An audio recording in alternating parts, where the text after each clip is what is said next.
영공 바깥부터 탐지해 침공된 요격. 투명 망토 스텔스 잡는다.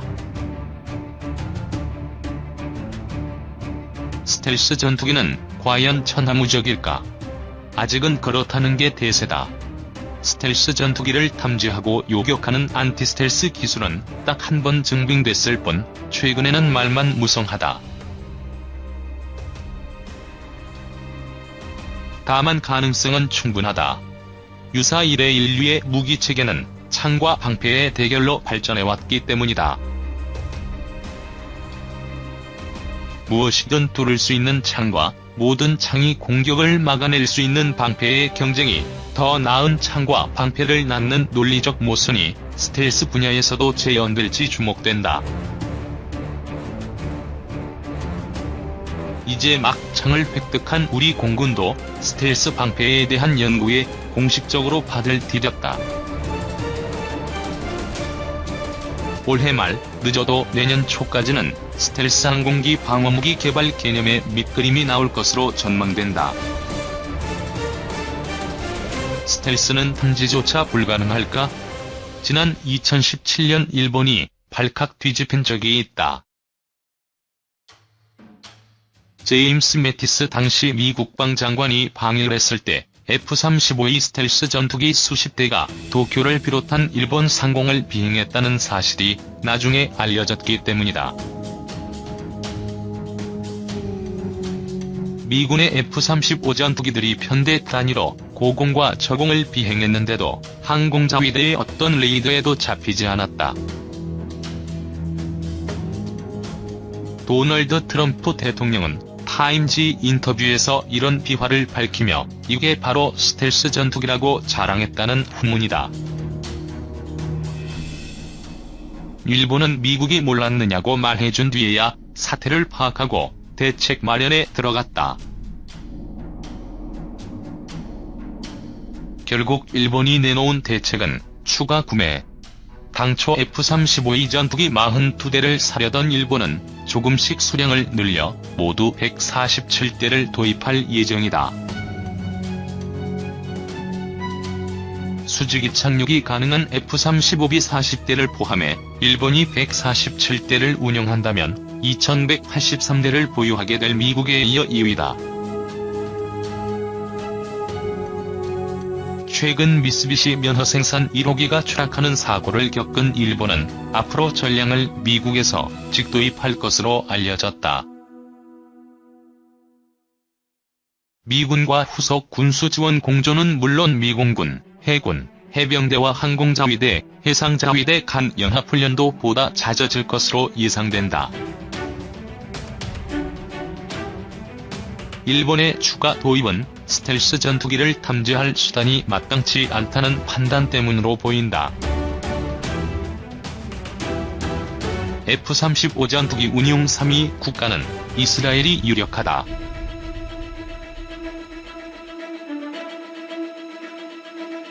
최종적으로 약 140대를 보유하게 될 이스라엘은 2018년부터 시리아 영공을 비밀 정찰하는 용도로 F-35I 전투기를 투입했다.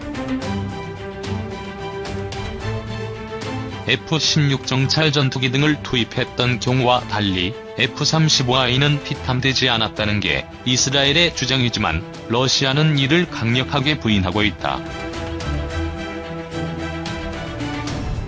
시리아에는 러시아가 자랑하는 S-400 방공 시스템이 배치됐기 때문이다.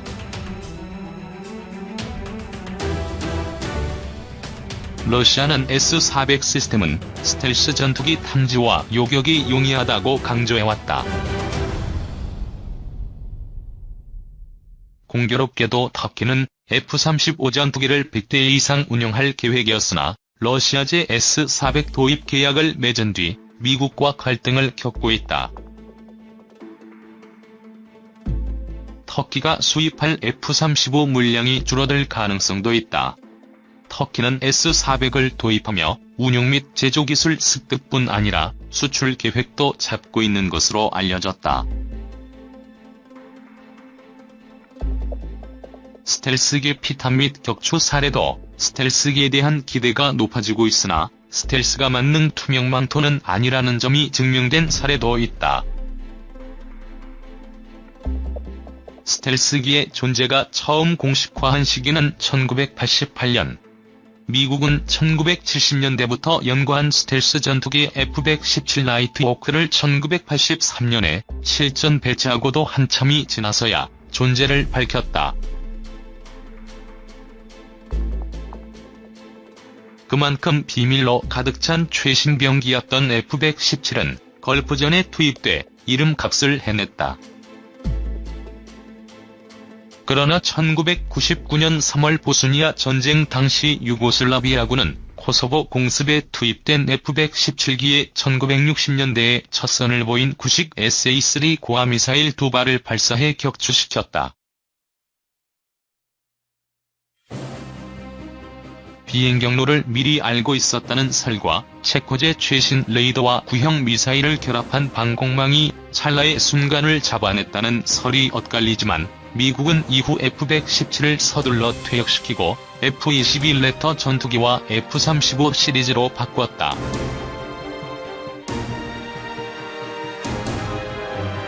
러시아와 중국은 당시 격추된 F-117의 잔해를 입소해 미국과의 스텔스 기술 격차를 줄이는 데 활용했다. 4월 9일 아오모리 부근 바다에 추락한 일본 항공자위대 소속 F-35E 전투기 잔해를 회수하기 위해 일본은 물론 미국도 P-8A 해상 초계기와 B-52 전략 폭격기까지 동원한 데는 코소보에서의 실수를 되풀이하지 않겠다는 의지가 깔려 있었다.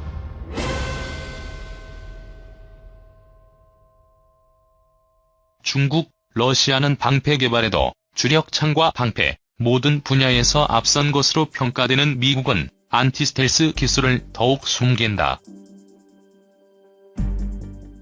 코소보에서 F-117 스텔스기 격추 사태를 겪은 직후 탐지 레이더를 생산한 체코 방산업체를 아예 통째로 사들여 기술 파급을 막은 적도 있다.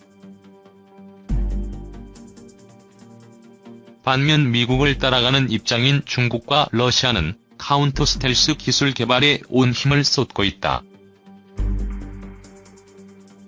러시아는 S-400 방공 시스템으로 스텔스기 탐지 및 요격이 가능하다며 호언장담하고 중국은 2014년에도 구축함이 레이더로 350km나 떨어진 미국 F-35E 전투기를 포착했다고 밝혔다.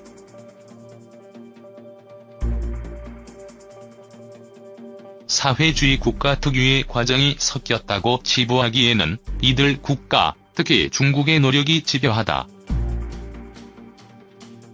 능동 및 수동형 레이더 개발에서 비행체의 전면이 아니라 측면을 파악할 수 있는 삼각 측정법 등 다양한 기술이 개발되고 있다. 유럽 국가들도 안티스텔스 레이더 기술을 축적한 상태로 알려졌다.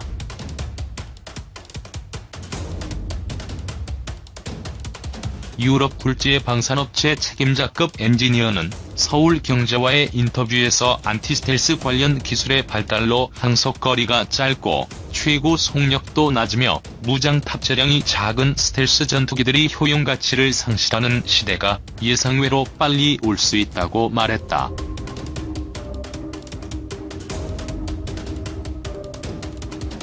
그는 전투기 관련 기술이 단시일 내의 의지와 투자만으로 축적되는 것은 아니어서 한국형 전투기 성사 여부를 불투명하게 여기지만 안티스텔스 기술로 KF-X가 일부 항전 장비를 제외하고는 종합적으로 F-35A보다 나은 전투기가 될 수도 있다고 내다봤다.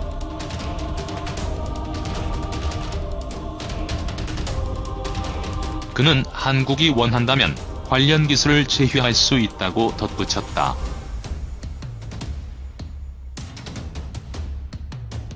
한국도 안티스텔스 개발 연구에 착수. 각국의 스텔스 기술 개발과 보안 경쟁이 뜨거운 가운데 우리나라도 관련 기술 연구에 공식 착수했다.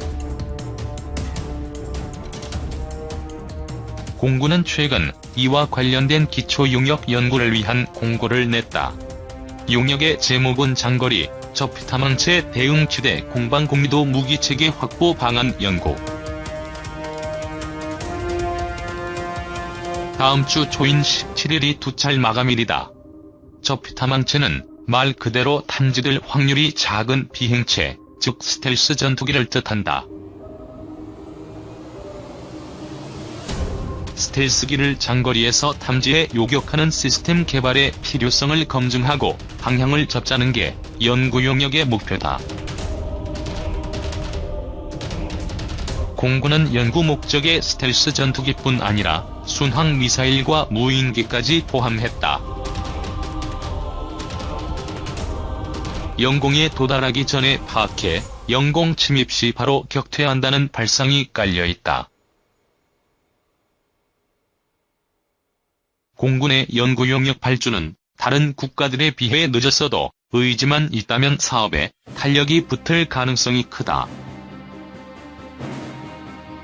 창뿐 아니라 방패도 필요하다는 명제에 반론의 여지가 없는 데다 중국과 러시아 등의 스텔스기 연구와 생산, 배치가 예상보다 빨라지고 있기 때문이다. 국내 연구기관들이 비공식적으로 자체 연구해온 기반도 없지 않다. 휴대폰으로 스텔스기를 탐지하는 방법이 국내 기술로 제시된 적도 있다. 올해 말 나올 예정인 공군 8주의 연구 용역 결과는 군과 방사청, 국방과학연구소 등의 향후를 무기체계 소유 재개를 위한 근거 자료로 활용될 계획이다. 국내 기술로 스텔스를 잡는 레이더와 장거리 지대공 유격 미사일이 언제 가시권에 들어올지 주목된다.